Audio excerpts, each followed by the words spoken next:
NBA has a big problem. He's putting in some significant minutes, but you start to worry. Split action again. Curry, kick out Moody, catch and shoot three. Injuries have always been a part of the game, but not like this. This isn't a coincidence. This isn't just bad luck. There's something wrong with the NBA. What's wrong with this season? Kawhi hasn't played a game yet. Emmanuel quickly is out. The entirety of the New Orleans Pelicans are being hurt by voodoo.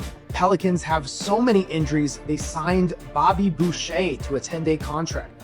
Thank you all so much for being my friends. Well, let's wait till later to hold hands and kiss. We got a bowl game to win, right? Injuries have reached historic highs, and they only seem to be going up. So whose fault is it? Who do I get angry at? Is it Adam Silver? Please tell me it's Joel Embiid's fault somehow. I hate that guy. No, it's actually more complicated than that. It's not one thing. It's a bunch of forces that have come together and might be destroying the game we love. Trying to figure out where it all went wrong, the first thing that I can show you is the style of play. Look at this clip. This is beautiful basketball. I like to watch it. Notice how they pass the ball. Everyone's touching it, cutting, passing, defenses switching. This is 2025 basketball. This is Adam Silver ball. Now, look at this. You could pick almost any game at random in the 90s and it would look like this. It's a slow and deliberate style of play, passing the ball into a big man who would take a dribble or two. Meanwhile, everyone else stands around at the three-point line. No dynamic switching, no diving, no jumping, no closing out hard to a three-point shooter. This was a different game, and there was less stress on player knees, ankles, and ACLs. This is on purpose. Adam Silver and the NBA itself have been making the league more offensive friendly and faster paced with more scoring over the last 20 years. And because of that, the pace has jumped up. How much? There's 11% more possessions in one NBA game now than there was 20 years ago. That's 11% more chances to tweak a knee, 11% more chances to tear an ACL, but it's actually worse than that because it's 11% more in the same amount of time. So it's not just more possessions, but it's more intensity. Players are literally playing faster and they're making more dynamic movements than they used to. Speaking of dynamic movements, look at Manu Ginobili. This is one of the first Euro steps. It was so radical that this guy was considered a wizard. People were like, I swear to God, it's a travel. I remember having arguments with my friends in high school about whether or not it was a travel. And old timers would be like, he's ruining the NBA.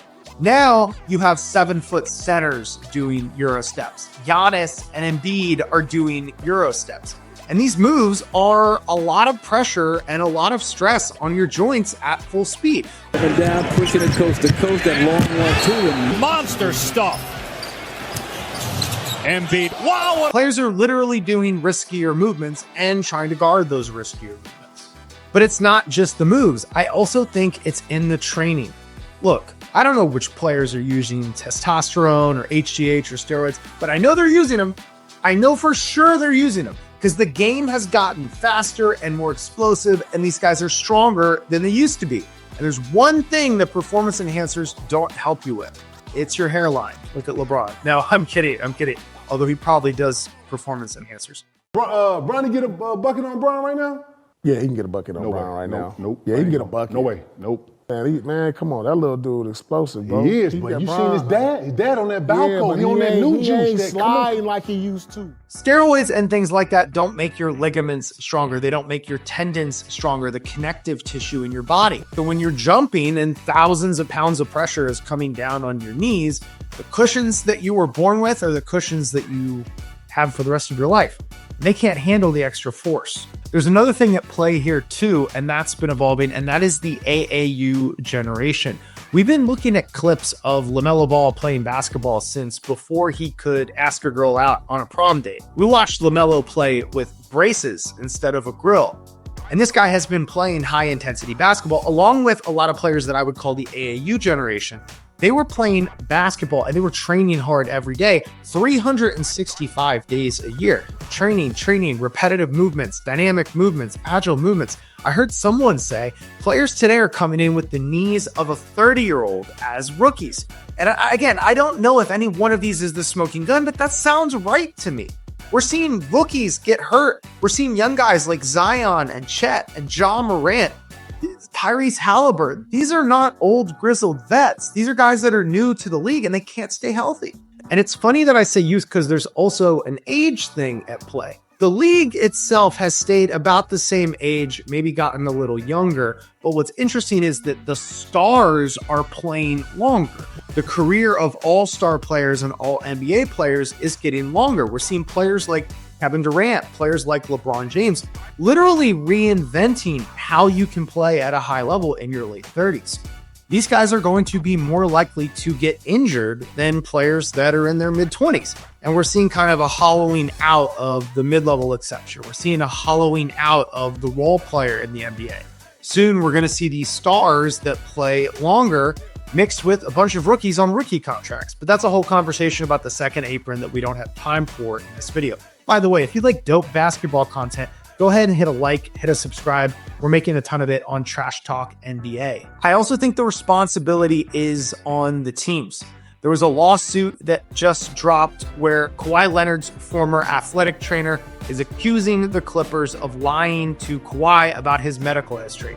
They literally gave Kawhi, if you believe these allegations, they gave Kawhi illegal procedures and they lied to him about his medical history. Now, I don't know for sure if the Clippers actually did this to Kawhi, or if Kawhi is holding out, or if Kawhi has secretly demanded a trade. I don't know any of this, but I do know that there's a history in the NBA of teams choosing winning and selling tickets over the health of their players. You only need to look at Isaiah Thomas. And the NBA itself is now taking some of the responsibility because it's put new rules in place. Like one of those rules is that you have to play 65 games in a season. Otherwise, you're not eligible for postseason awards. And these awards are a big deal. All-NBA, defense team, MVP. These are incentives that can be the difference of $20, $30, $40, $50 million in a player's contract. We saw this last year. Tyrese Halliburton played games that he probably shouldn't have played. And when they interviewed him, he said, I need to get to 65 games.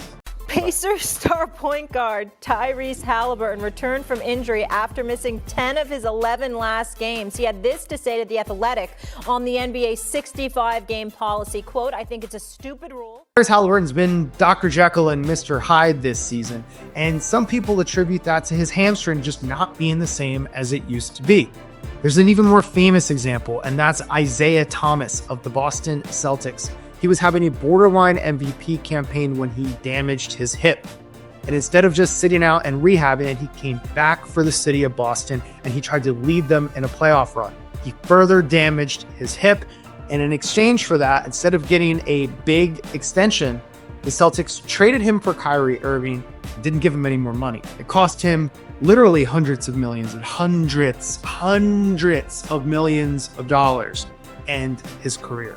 There's things that concern me though. Like the NBA has put these new rules in place where they just fined the Atlanta Hawks $100,000 for holding Trae Young out. Trae Young is hurt. Just look at his shooting splits this year. Look at his play style. His assists are up and he just can't hit the side of a barn. His Achilles is literally hurt. But the NBA fined the Hawks $100,000 and said he could have played. I don't even know how you make that distinction, but we're not putting player safety first. The NBA has become a star-driven league. They promote the stars more than they promote the teams. You're not a fan of the Chicago Bulls. You're a fan of Zach LaVine. You're not a fan of the Warriors. You're a fan of Steph Curry. And they push this and they push this and they push this until you're left with the San Antonio Wembys playing the New York Jalen Brunsons. There's a lot of things at play here, and I don't think there's one solution, but there's some things that just make sense. Like, for example, if we care about the game and we want championships to mean something and we want to get the joy of rooting for a team back, we need to reduce the amount of games in the regular season. The length of the season and the amount of travel and the amount of games is only set up like it is for money. It's pure and simple. And these guys are already making $20, $30, $40 million a year. If they cut the games down from 82 to 50 or 82 to 60, you're going to see less injuries. You're going to give players more time to heal in between games. This is just a fact. It wouldn't fix all the injuries, but instead of the injuries going up and up like we've been seeing, now you're going to start to see a downtrend.